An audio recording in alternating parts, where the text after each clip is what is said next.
Saudações sobreviventes do primeiro semestre de 2024, aqui é o Ed quem tá falando. Aqui no canal Altas Teses a gente não tá postando muito vídeo com frequência por conta de outras demandas, mas é o seguinte, nesse vídeo a gente vai fazer uma síntese sobre as religiões de matriz africana e afro-indígena e eu vou postar este vídeo aqui em dois canais, aqui nesse canal do Altas Teses e também no Nakalunga, que é um outro canal que eu tenho, que eu falo mais especificamente sobre algumas questões e mitologias relacionado à cultura de terreiro. Então é o seguinte, nesse vídeo eu vou tentar sistematizar para vocês, a partir da ciência da religião, como é que é a característica desses cultos especificamente no Brasil. Então, beleza? Então é isso, bora pro vídeo. Então vamos lá. É o seguinte, existe uma diversidade desses grupos, existe cada um com a sua peculiaridade e também o seu contexto histórico, a sua guerra política e a sua reconstrução e desconstrução ao longo principalmente do século XX.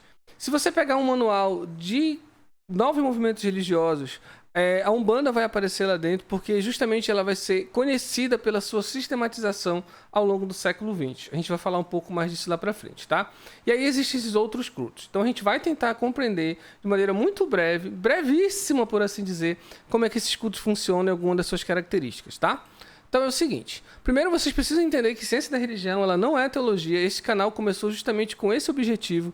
Existem muitos outros canais, eu vou deixar esse canal específico aqui para você dar uma olhada. Lá tem uma discussão do Diney, um curso praticamente sobre ciência da religião, os seus autores, os seus pais fundadores, as correntes diferentes, as correntes feministas, as clássicas, as reformistas e tudo mais. Então dê uma olhada, o curso é de graça, tá aberto.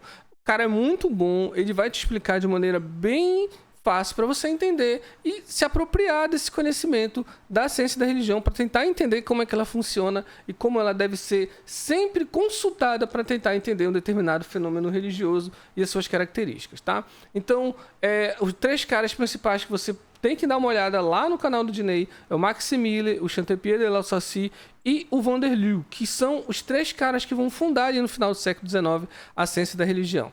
Então a gente tem 2 métodos e 2 formas da ciência da religião. A empírica, é aquela que vai na pesquisa de campo, e a sistemática, que é um pouco do que a gente vai fazer aqui, que é tentar organizar os dados e as pesquisas que são feitas relacionados a algum determinado fenômeno. Então, especificamente neste vídeo, a gente vai usar um pouco da sistemática, beleza? Então é o seguinte, uma outra coisa que é bem importante a gente entender, há uma discussão muito longa dentro da internet, assim, eu sigo muitos canais de diferentes nichos que falam, discutem ou expõem ideias religiosas e não religiosas também, mas especificamente falando sobre método, na ciência da religião a gente usa o agnosticismo metodológico. A gente não descarta a explicação religiosa como uma explicação, mas uma visão de mundo, ainda assim que não seja aquela empírica, sistemática, metodológica, organizada ali pela ciência empírica, racional, enfim. Mas é uma explicação. E a gente dá o nome de explicação êmica. Então, se você perguntar alguma coisa para o religioso, ele vai te responder, mas aquela explicação é a explicação religiosa, aquela que é interna do grupo, né? Então, eu posso utilizar esses dados internos para tentar entender o fenômeno e outras questões. E a ética, que é propriamente da academia, a partir da organização desses dados e dessas explicações. De diferentes maneiras eu posso tentar fazer essas análises. Um outro ponto é autores, né? Então, a gente tem um outro autor que eu costumo utilizar bastante, porque assim, é muito prático utilizar o Ninian Smart, que foi um cara extremamente assim, influente dentro da ciência da religião moderna, para entender as dimensões e o próprio agnosticismo metodológico, que foi isso que eu acabei de explicar para vocês, e dividir as religiões, os movimentos religiosos em grupos, em dimensões.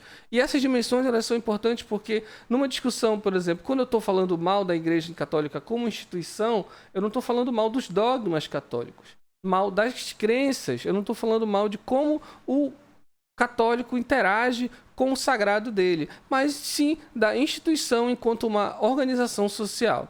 Então isso ajuda a gente a entender que essas dimensões que elas são as dimensões do fenômeno. Eu não posso utilizar só uma visão para tentar analisar o fenômeno, nesse caso aqui, o fenômeno religioso. A religião ela é muito além de mito, muito além de rito, muito além só da experiência em si. Eu posso usar vários aspectos para falar, para criticar, para anular, para, enfim, fazer aquilo que meu objetivo seja alcançado. Mas é importante a gente entender isso. Tá?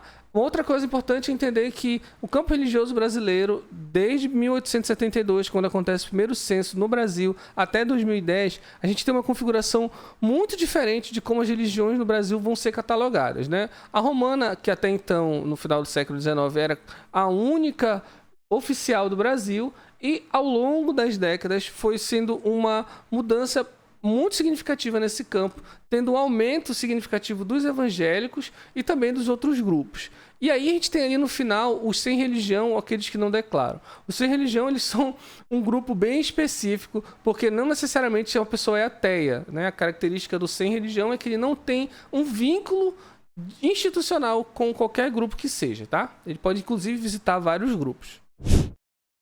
Então, assim, quando a gente fala de religião afro-brasileira, a gente tem que entender que isso vai surgir a partir de fenômenos da cultura. E aí, um ponto aqui para como as discussões são feitas, às vezes, dentro da internet.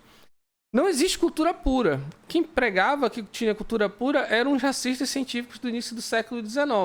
Não existe raça pura, assim como não existe cultura. Então, as culturas vão sempre surgir a partir de trocas. Dentro do que chama de sincretismo, dentro do que chama de hibridismo, aculturação e outros termos que lá da sociologia é que vão ser utilizados. Então a gente tem que entender que não existe pureza nesses cultos.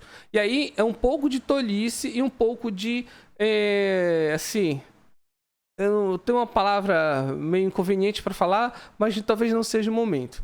Mas seja de um pouco de reducionismo, de compreensão mesmo da sua própria crença, de que entender ela como uma crença pura é um pouco de tolice, né? Eu falo isso porque existe uma treta muito grande entre candomblecistas, umbandistas, o povo do sul e sudeste relacionado aos cultos que são daqui do norte e também do nordeste. E aí a gente vai falar desse negócio depois também. Mas é importante entender que dentro dessas manifestações a gente tem essa infinidade de cultos que estão classificados como ali matriz africana e afro-indígena.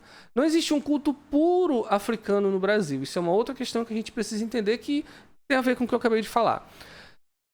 Candomblé vai ter um contato em algum momento, porque geralmente essas pessoas se iniciaram e começaram dentro de um outro culto. Pode ser um espírita, católico, pode ser dentro de um culto de umbanda, de pagelança. A gente tem uma coisa chamada na Bahia de candomblé de caboclo, onde há a presença dos caboclos. Então não existe pureza dentro desses cultos. As pessoas vão defender isso, mas você que está assistindo esse vídeo, você já vai ter uma noção de que esse discurso, ele é um discurso que é um discurso pequeno, tacane, que é um discurso religioso, propriamente naquela ideia de ver-se como puro e exclusivo e detentor de um saber único, que é muito característico das religiões e dos religiosos, tá?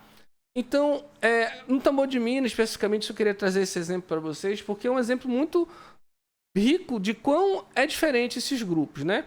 Na Casa das Minas, aqui no Maranhão, aqui do lado, a gente tem um dos terreiros mais antigos de lá. Eu revisitei recentemente e existe toda uma mitologia histórica que se fala sobre a fundação, mas é a casa máter da onde sai o Tambor de Minas, que não é cultuando orixá, que não é cultuando Enquis, ele cultua voduns que estão presentes no Benin, estão presentes no Mali, acredito eu. Existe uma infinidade de países ali africanos que cultuam voduns, assim como cultua no Haiti, assim como cultua em Gana, se eu não me engano, enfim, na América como um todo. Então esse culto, ele é um culto que nasce do antigo Daomei. Existe um grande problema aí, porque não se tem com exatidão quem fundou. Há um grande indício, segundo Pierre Vigier, que foi um dos grandes pesquisadores europeus sobre esses cultos. Existe inclusive documentário sobre isso, sobre ele, e ele fala sobre uma possível rainha que saiu exilada do Benin e que veio acabar aqui no Brasil, tá? E lá ela é sacerdotisa de Tois Amadonu. Zomadonu não é orixá, galera, tá? Entendam. Existem muito outros cultos além do culto de orixás, tá? E aí a gente tem uns pesquisadores muito clássicos relacionados a esses cultos, ou especificamente a Casa das Minas, né? O Nunes Pereira, que eu acho que é um dos primeiros a escrever sobre isso.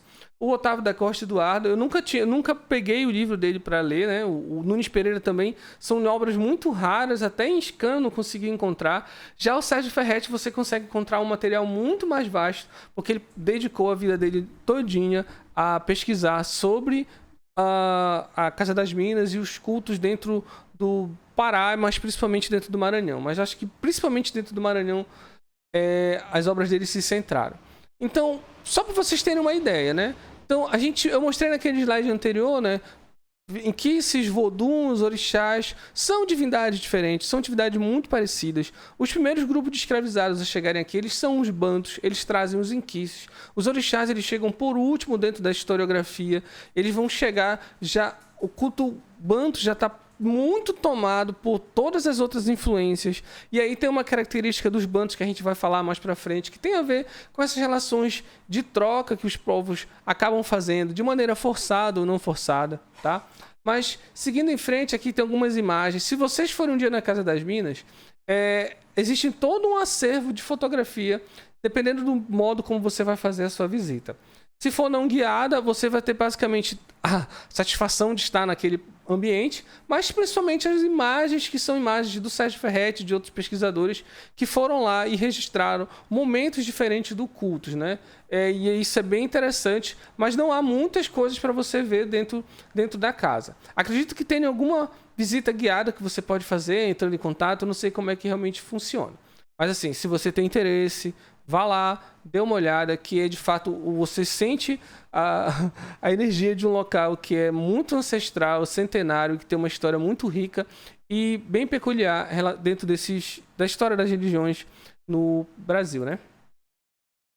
Outra coisa bem curiosa é que neste filme da Mulher Rei, o Rei Guezo é o filho da Naga Otimer, né? Ele fala em vários momentos sobre o exílio, fala em momentos sobre guerra, sobre o momento que se escravizavam os seus próprios povos. E dentro desse período histórico, antes da ascensão do Rei Guezo, justamente a venda da mãe dele para os escravocratas europeus. Uma outra coisa bem interessante é que o Boi-Bumbá, segundo algumas pesquisas, né, vai surgir a partir do culto de Legba. Sim, o Papa Legba, que também é um vodum, né? E aí vai surgir linhas da encantaria, chamado Povo de Légua, e aí a gente pode reservar depois um outro momento para entrar um pouco mais nesses detalhes, tá? Mas fica a dica para tentar entender aqui mais ou menos algumas coisas que são citadas nesse filme. Então assim, o ponto principal do vídeo é esse. Para entender quais são as características desses cultos, eu tenho alguns pontos para destacar. Primeiro, são cultos de ancestralidade. Ancestralidade familiar, ancestralidade espiritual, tá? Não confundir essa ancestralidade com a ancestralidade que você faz a partir de um teste do seu sangue. E aí, existem dois pontos aqui. Sim, de fato, pessoas podem herdar da sua família, da sua matriarca ou do seu patriarca, que vem passando de geração em geração aquele culto, ou elementos novos de culto que ele vai ter contato. E aí sim, ele passa de maneira hierárquica, o ancestral te ensina aquele culto relacionado à tua família. Mas nem sempre é assim. Você pode entrar em uma comunidade, você vai ter contato ali com os seus ancestrais espirituais, que em algum momento vão se expressar através do fenômeno de incorporação, porque há uma visão de vida pós-morte, principalmente ligado às pessoas da sua família que morrem e continuam sendo cultuadas, né? Elas continuam vivas, só que em um outro estágio, numa outra forma de existência. O êxtase religioso, que é justamente essa alteração da consciência, né? Esse acessar planos além do material para tentar entender e buscar respostas e buscar auxílio, seja material, seja espiritual, seja de saúde mesmo, né? A ideia de reencarnação, que em algum momento você retorna, e isso aqui é muito do contato, né, com o espiritismo. O espiritismo, ele é uma colagem de várias crenças.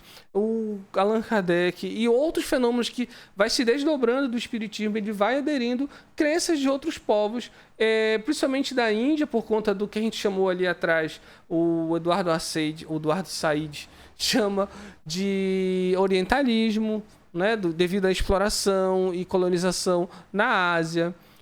A ideia de um pensamento místico e mágico, isso aqui é um ponto muito interessante, um ponto muito importante, porque tudo na realidade vai ser embasado a partir de uma possível interferência mágica na sua vida, né?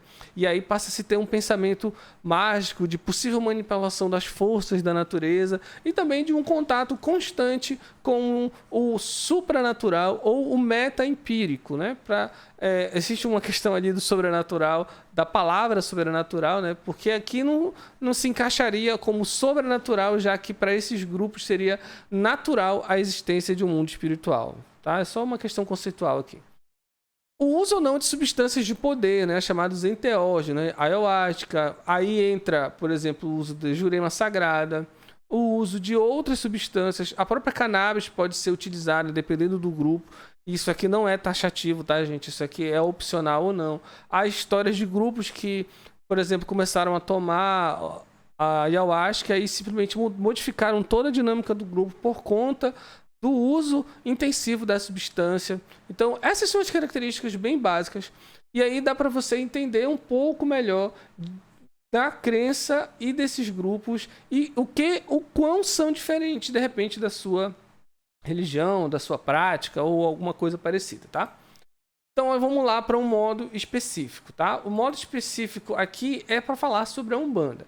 A Umbanda ela tem um histórico bem confuso, ela tem um histórico de conflito, de discurso, tem assim, uma disputa em si pela Umbanda, tá? É necessário que vocês tenham em mente que essa confusão e esta briga pela Umbanda, ela surge em um contexto histórico. Eu não posso tirar nenhum grupo religioso do seu contexto para entender a sua formação. O judaísmo surgiu em um contexto que vai influenciar aquilo que vai ser considerado certo ou errado. As crenças egípcias, a crença na Índia, enfim, instituições das chamadas religiões, grandes religiões mais recentes, elas sempre estão dentro de um contexto. Eu não posso olhar fora do que está acontecendo ao redor para poder tentar entender como é que aquilo se formou, né? E aí a Umbanda tem ali o que a gente chama de mito fundador, que surgiu em 1908, a partir da ideia de Zélio Fernandino de Moraes, e que a partir dali se criou a chamada Umbanda, que antes não existia esta palavra. E isso vem sendo questionado, galera, há décadas. Isso vem questionado há décadas. Só que a gente tem uma mudança de contexto das pessoas que estão nos terreiros, das pessoas que estão vivendo e vivenciam a Umbanda de maneira, né, ancestral. Grupos mais novos que vão começar a pesquisar e divulgar ideias que surgem daquilo que o Mário Teixeira chama de mito fundador da Umbanda. Então não começa com Zélio Fernandino de Moraes, não há registro disso. Várias pessoas falam isso na internet. Ainda vejo poucas pessoas afirmando isso por conta desse questionamento intensivo que tem sido feito nos últimos anos, por conta das provas, dados materiais, notícias, fascículos, jornais, para tentar entender de fato como é que há essa modificação e quando é que essa ideia do Zélio Fernandino de Moraes surge uma infinidade de questões a partir desta narrativa. O próprio Fernandino Zélio de Moraes, se você olhar lá no Tenda Piedade, você entra lá no site, você tem áudio registrado dele incorporado. Em nenhum momento ele afirma em si que ele é o fundador de uma religião nova chamada Umbanda. Né? A próprio histórico, existem vídeos da irmã dele falando que ele falou com uma preta velha, que ele foi com uma mulher que era uma curandeira, que era uma feiticeira, algo nesse sentido. Então, não foi ele. Tá? Não surge. Isso aí é um mito fundador, ou seja, uma narrativa criada para se dar um marco temporal histórico para a fundação da Umbanda. E na fundação desse período também a gente tem ali a prevalência de raças biológicas, a ideia de uma nação mestiça que é muito forte ainda hoje no Brasil, a ideia de que não há discriminação e não há preconceito dentro do Brasil por ser um povo mestiço. Isso é mentira, isso é uma balela, há uma hierarquização dentro dessa mestiçagem em que o branco ele se sobressai e ele prevalece, seja nos valores, nas suas crenças e nas ideias, enquanto os outros grupos vão sendo deixados de lado ou colocados como submissos a partir de um determinado ponto de vista. O negro ele não nasce na escravidão, o africano ele tem um lugar, o negro africano ele tem um lugar, o indígena ele tem uma diversidade de pensamentos e também de crenças que diferem em muito da religião cristã branca europeia, tá? E aí, claro, falam nesse ponto aqui dividindo, porque é muito dessa visão que a gente vai ter espalhada pelo Brasil até hoje. E aí, quem inventa essa história, e é a história do Brasil recente, do Brasil como nação, a partir da sua independência, um concurso público que aconteceu, a partir das ideias do Karl von Martius, que vai ser um naturalista, também racialista, ali do final do século XIX, que vai dar ali o seu parecer, né, no concurso público sobre quem é o brasileiro. E aí isso vai se espalhar até 2024, porque até hoje existe um discurso muito forte, inclusive em alguns estados, né? Eu visitei recentemente o Maranhão e lá esse discurso está na bandeira, esse discurso está no guia, mas na prática a gente vê uma hierarquização a gente vê uma exaltação do poder colonial branco dentro do discurso e apresentação da formação histórica da cidade. A gente precisa disso para tentar entender como é que a Umbanda vai se formar e passar por vários fenômenos. Tá? Então, assim, de novo, a Umbanda ela passa por uma série de modificações, ela é uma religião de ancestralidade, ela vai ter uma origem banto. Banto não é um povo, ele é um tronco linguístico em que vários povos vão falar a partir essas línguas que são, enfim, parecidas, são dentro desse ramo de origem, né? Então a gente tem os Bakongos, os Cambindas, os Angolas. Esses povos vieram para cá, tá? Esses povos que deram origem a o que hoje a gente conhece como Umbanda, que depois vai sofrer várias influências em um processo de transformação constante. Lembra que a cultura está sempre em transformação, em diversos processos que fazem com que as culturas vão se espalhando e se modificando ao longo das eras. Tem estados alterados da consciência, tem um culto da natureza, né? É muito importante esse contato com a natureza, com as folhas, com galhos, com os elementos, terra, fogo, mar e água, e, enfim, há esse contato muito forte, né? Não é uma religião que se faz sem nenhum tipo de objeto material ligado à terra, à natureza. Existe uma ideia de magia de cura, né? Enfim, a pessoa vai ali buscar um auxílio, se dá uma cura material, espiritual, através de benzimento, de remédios, de ungüentos, né, de emplastos também, de repente, diversas formas são usadas para tratar as pessoas, né?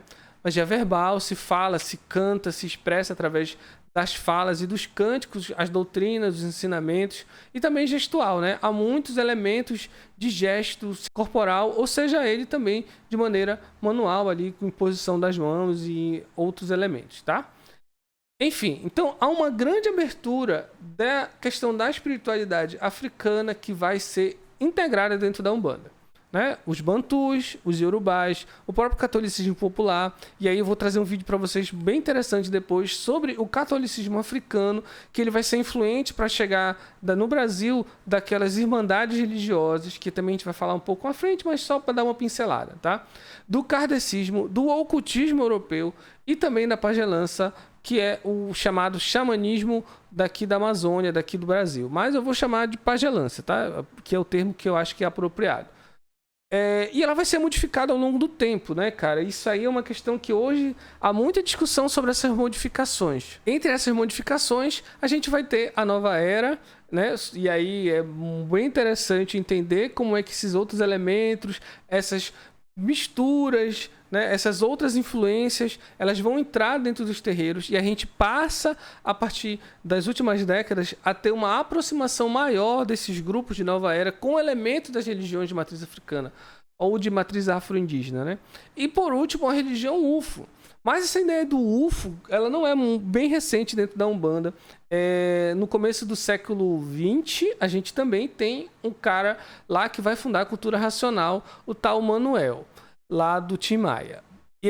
O cara saiu do centro de Umbanda, onde ele teve uma experiência mística e em que ele é levado para outro planeta, né, a planície racional, onde ele vai ser iniciado lá por esses mestres e ele vai pegar todos esses ensinamentos que passaram lá para eles e vai fundar o seu próprio culto, que não é propriamente o culto de Umbanda, chamado cultura racional, que seria um culto que teria o pensamento racional ali como o seu cerne. através do contato dos grandes mestres do universo, dos aliens e outras coisas parecidas, e a ideia também de preto velho branco, que está lá presente. Isso aí está no livro, tá? Não é eu estou inventando, não. Então é o seguinte, a gente tem que entender que também é uma literatura super nova, e não tão nova assim, que vai discutir esse processo de africanização que a Umbanda precisa passar para resgatar esses valores africanos.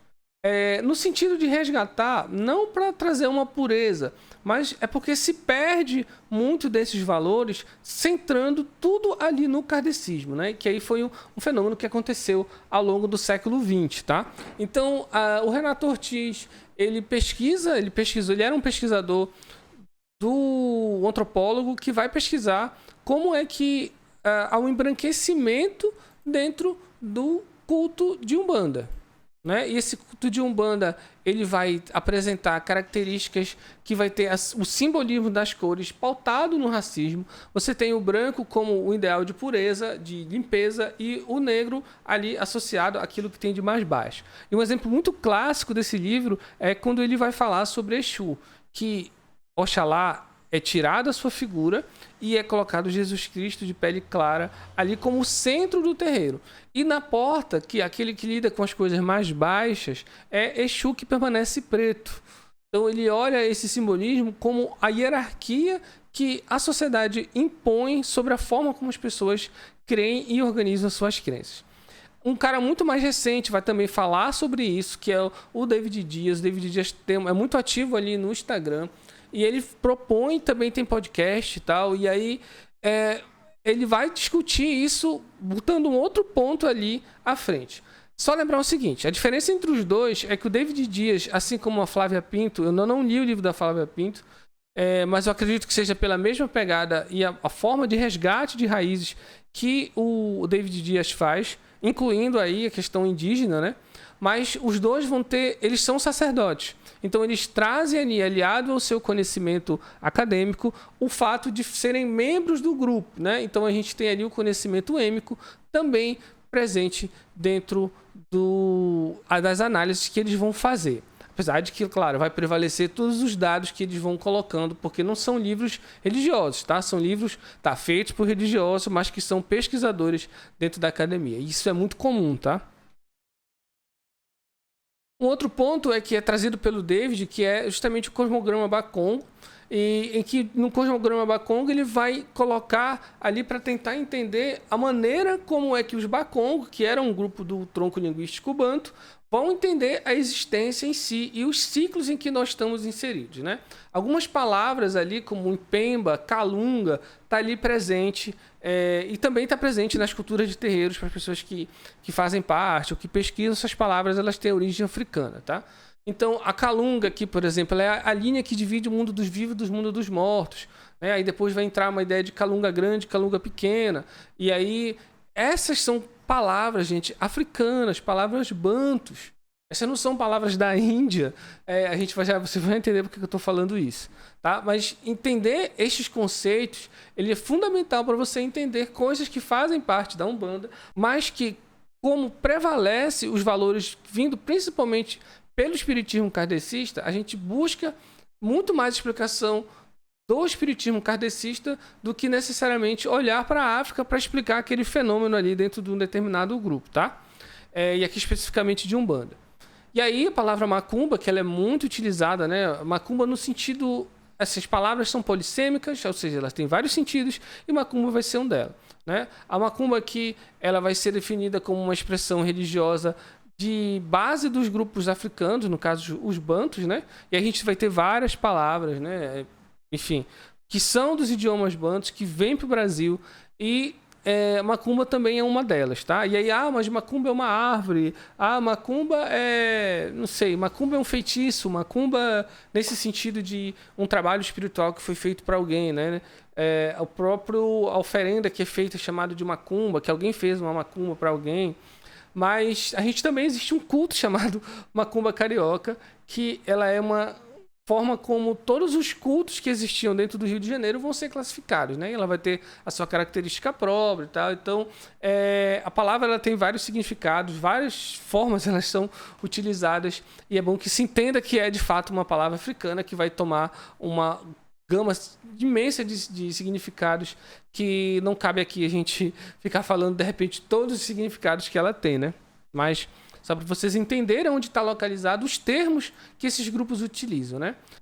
Tem uma música que é cantada dentro dos terreiros de Umbanda que eu acho bem interessante a gente trazer aqui para vocês.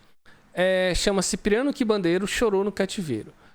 Então, esse ponto sempre me chamou a atenção pelo seguinte fato. A palavra quimbandeiro, né? Ele era da Quimbanda. A Quimbanda, gente, ela vai surgir muito recente.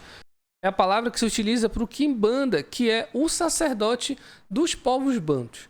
Eu vou deixar para vocês aqui esse filme, ele tá lá no Vimeo, chamado Quimbanda Câmbia, que vai mostrar a atuação desse cara, que é um Quimbanda de dentro de uma comunidade em Angola, e como é que os médicos recorrem a ele para tratar determinadas doenças, porque as pessoas confiam muito mais nele como a sua liderança política e religiosa do que nos médicos que vêm de fora, enfim, né, com o seu tratamento que é desconhecido pelas populações.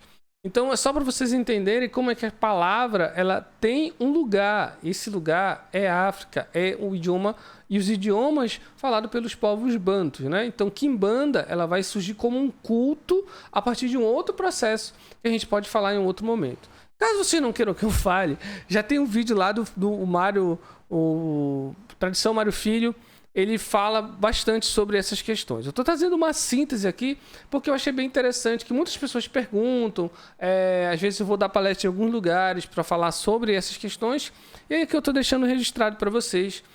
Também eu tinha muita vontade de já fazer esse registro. Tá? Então a gente precisa entender um outro ponto, que é o Congresso de Umbanda, que acontece em 1941. Lembra lá no início do vídeo que eu falei para vocês, olha, a Umbanda vai surgir dentro dos manuais de novos movimentos religiosos como um novo movimento religioso.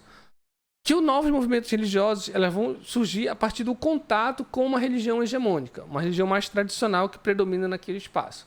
Então essa Umbanda vai surgir a partir do contato com esses outros grupos, entrando em grupos sociais diferentes, saindo da periferia e indo mais para o centro das cidades, dos centros urbanos. Então esse primeiro congresso ele vai traçar ali para tentar sistematizar a Umbanda como um culto para ser aceito nas camadas sociais não periféricas, tá? Então, a gente também tem outras organizações que também estão ali entrelaçados entre esses grupos de terreiro, né? Que seja ali Umbanda, Quimbanda e outros grupos mais, né? Que são as irmandades, que giram em torno de São Benedito e Nossa Senhora do Rosário. São as federações que foram muito utilizadas por essas organizações no meio do século XX, ali, até mais ou menos a Constituição de 88. As associações que vão surgir já no contexto de 90 e 2000, e aí justamente com as ONGs também vão ser criadas por os afro-religiosos para ter uma atuação na sociedade, e os coletivos que são uma forma de organização muito mais recente, né? Então você tem todo um histórico de organização e articulação desses grupos na sociedade. Os congados, né? Lá em Minas Gerais, a marujada aqui na cidade onde eu moro, aqui em Bragança, ela gira em torno do catolicismo africano, gira em torno de uma forma de culto que está também atrelada a práticas do terreiro, porque nos terreiros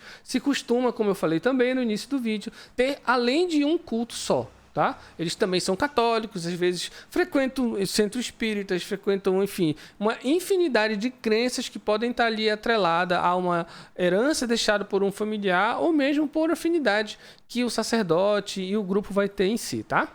Ainda dentro da questão da organização, a gente vai falar aqui um pouco sobre os objetivos que esse congresso de 1941 teve.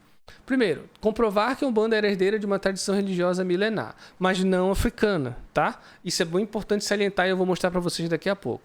Demonstrar a existência de uma doutrina filosófica que norteasse a conduta ética e moral dos adeptos.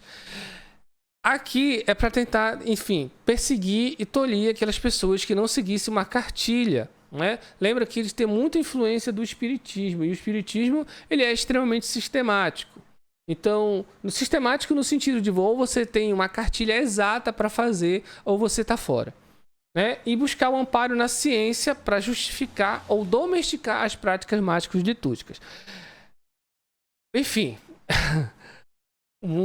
bem contraditório, mas a ideia ali era aproximar daquilo como não algo ligado à periferia, não algo ligado à escravidão, à negritude, aquilo que eles julgavam ser aquilo que era uma mácula na sociedade, que eram os pobres e os pretos, né, especificamente. Então tentar dar um caráter científico para uma religião. Isso não é um fenômeno novo, isso é um fenômeno que acontece bastante. A gente já falou aqui no canal, principalmente quando foi falar ali sobre o jovem místico e a maneira como a mitologia da ciência é utilizada para tentar justificar, né, os quânticos, enfim. Vocês já entenderam onde eu estou querendo chegar. E aí, dentro destes sujeitos, a gente tem um cara chamado Diamantino Coelho Fernandes, que ele vai dar origem hindu para a palavra Umbanda. E aí isso é muito utilizado, se você dá uma pesquisada por aí, se você já pesquisou, você já deve ter visto isso. Eles, inclusive, citam Max Miller, que é um dos fundadores da ciência da religião, que pesquisou intensamente a cultura indiana por conta da colonização europeia. E aí ele era muito conhecido, né? E aí a gente tem que lembrar que toda uma literatura extensa sobre o Oriente místico, né? O mistério que existe no Oriente, enfim. E aí vai ser utilizado isso dentro dos cultos para tentar entender a Umbanda, tá? Então ele vai ter 2 livros bem específicos, né? Eu trouxe dados aqui sobre ele, né? Que ele é de Portugal. Ele se tornou presidente da Tenda Espírita Mirim, onde promoveu o primeiro congresso de espiritismo de Umbanda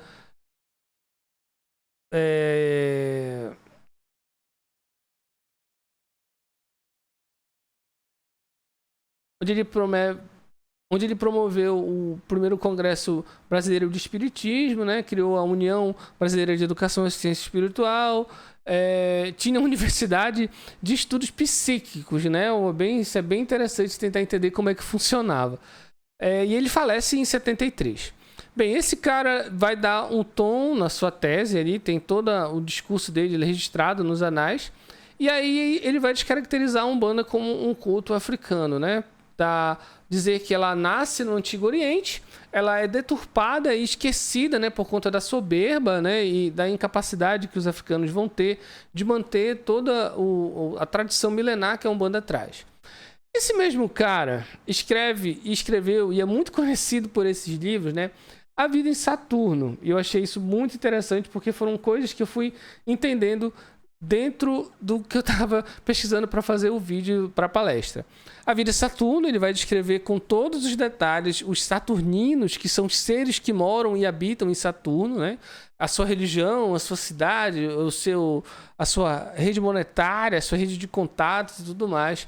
E é um livro de religião UFO, tá? É um livro brasileiro de religião UFO. Um outro livro muito conhecido, que, como, enfim, na sua grande humildade, o Diamantino, ele tinha...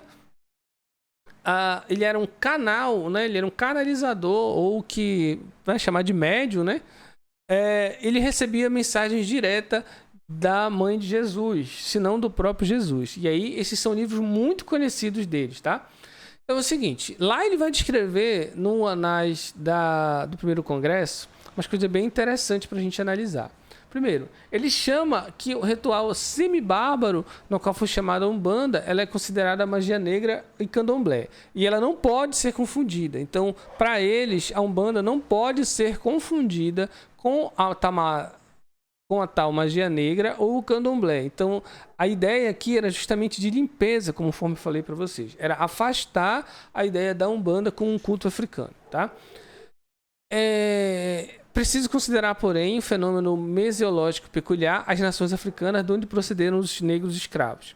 A ausência completa de uma forma rudimentar de cultura entre eles, para chegarmos à evidência de que a Umbanda não pode ter sido originada no continente negro, mas ali existente e praticada sobre um ritual que pode ser tido como uma degradação de suas velhas formas iniciáticas.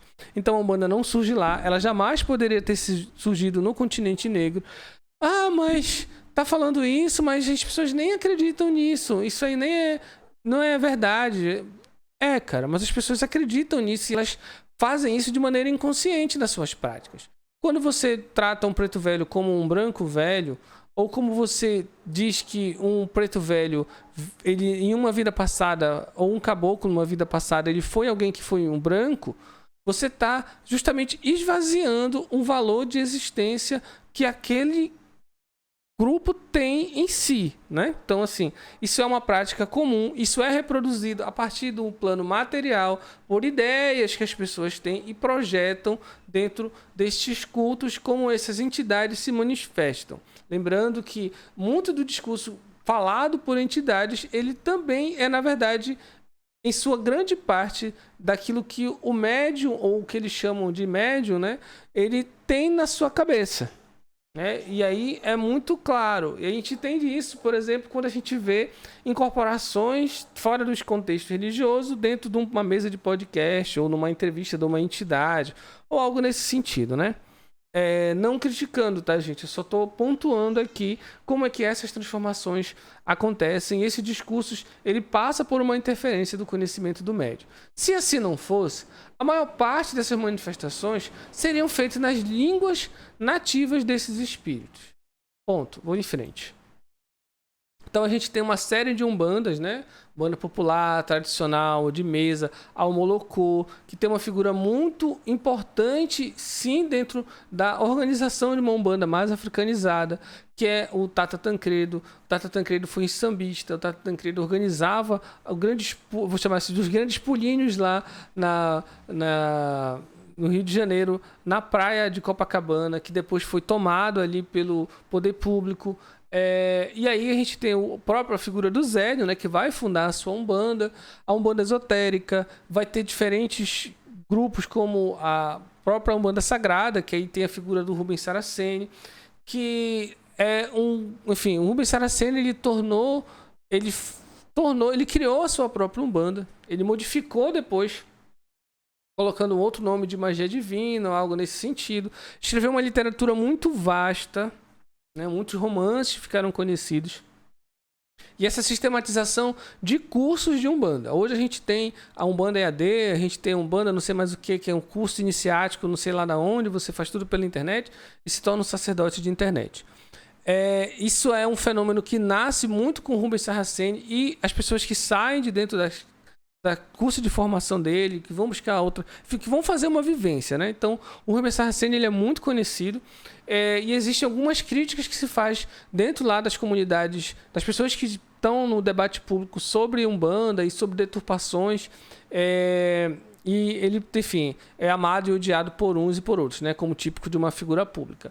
Eu acho que eu lembro do Rubens Saraceni uma vez na televisão, assim. Eu não sei, é tão confuso porque eu parei de assistir televisão no começo da metade de 2000, então eu não sei se eu vi no YouTube ou se eu vi na televisão propriamente dita, mas fica aí a memória sequelada.